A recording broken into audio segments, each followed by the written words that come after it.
ये प्रिया सिंह हमारी international player बैठी है मेघवाल, ये मेरे से मिली। तो मैंने कहा प्रिया मुझे एक चीज बता, मुझे कोई ऐसी दवाई मिल सकती है क्या जिससे मुझे खाना नहीं खाना पड़े? एक टेबलेट ली, भागते भागते चला गया। तो खाना खाने में 1.5 घंटा लगता है ना, एक डेढ़ डेढ़ 3 घंटे चले गए खाने के अंदर, फिर खाने के बाद टेलने में गए कि नहीं गए? मैं तुम्हारी सेवा में कब 49-50 साल का हो गया मुझे पता ही नहीं लगा। क्या मेरे खाते में जीवन का सारा संघर्ष मैंने लिया, सारी दुश्मनियां ली। मैं चाहता हूं कि गरीब किसान का बेटा विधायक बने, गरीब किसान की बेटी एमपी बने, गरीब किसान का बेटा बेटी कलेक्टर एसपी बने। मैं बड़े लोगों के साथ नहीं हूं, मैं गरीबों के साथ हूं। इसलिए राजस्थान में जितने भी बड़े पैसे वाले हैं, जितने भी माफिया है, चाहे वो मेरे समाज के हैं, किसी पार्टी के नहीं, उनको जरूरत होती है जब वो मेरे पास आ जाते हैं।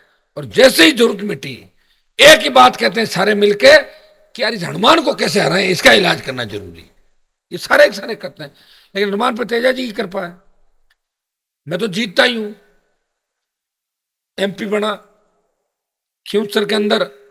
मैं मेरे परिवार को चुनाव नहीं लड़ना चाहता था, ये सब लोग आप जानते हैं मंच पे बैठे।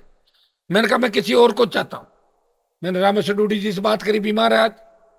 कांग्रेस के जो प्रत्याशी जो आया सामने, उससे बात करी। मैंने कहा आप चुनाव लड़ लो, आप जीत जाओगे। तो बोला हम आरएलपी से नहीं लड़ेंगे, हम तो कांग्रेस से लड़े, हमें जिताओ।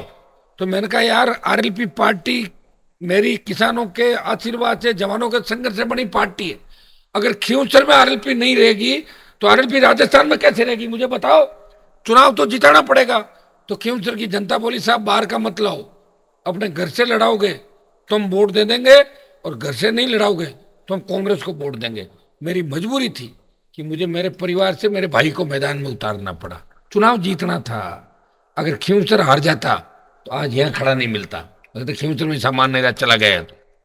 तो जिताने के लिए, और पूरी राजस्थान की सरकार, 15 मंत्री, 50 विधायक, फोर्स में ऐसे लोग लगाए। 20 साल में हनुमान जी के खिलाफ कौन कौन अधिकारी थे? हर बूथ पे 50 जवान पुलिस के, आईडी चेक करो, 300 मीटर दूर रहो। 15,000 तो वोट ही नहीं पड़ने दी। मतदान पे कब्जा करने की कोशिश की सरकार ने।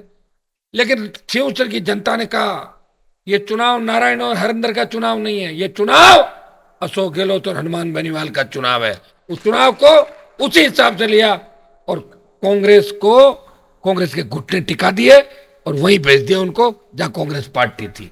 ये इतना बड़ा आशीर्वाद आपको, आपका मुझे मिला, और इसी का परिणाम है कि आज हनुमान बेनीवाल 2:30 बजे 3 बजे भी आपके बीच, मुझे पता है अग्निपथ की जब रैली मैंने की थी, क्या देश के अंदर और किसान के बेटे नहीं है? क्या सेना का सम्मान? मेरे घर में तो कोई लेफ्टिनेंट नहीं है, मेरे परिवार में तो कोई मेजर ब्रिगेडियर नहीं है, नौकरी में है ही नहीं लोग, तभी तो लड़ रहा हूं सरकार से। अगर नौकरी में 10 आदमी होते ना तो मैं भी कहीं कहीं सीएम के या पीएम के वहां मिलता, क्योंकि ट्रांसफर होते ही भागना पड़ता है। अरे मेरे ट्रांसफर हो गई, चलो ट्रांसफर कराना। इतना ही कमजोरी है। ये अच्छा रहा कि हमारे घर से नौकरी में नहीं, बिजनेस नहीं है। बिजनेस होता रेड हो जाती, एसीबी आ जाती, इनकम टैक्स आ जाती, सेल टैक्स आ जाती, सीबीआई आ जाती।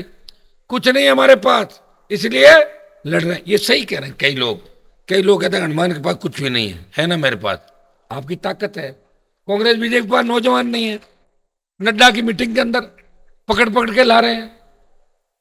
कोई मुझे कह रहा था, एक जगह रथ यात्रा थी उनकी, तो कह रहे खुद ही नाश्ता लाया है, और उनको नाश्ता देके सामने बिठा दिया, और खुद मंच में, और वो नाश्ता कर रहे हैं, भाषण सुने, बोले चलो चलो चलो, और फिर रथ में सवार हो गए सारे लोग। 50-100 लोग हुए होंगे इकट्ठे। यही हालत कांग्रेस पार्टी की है।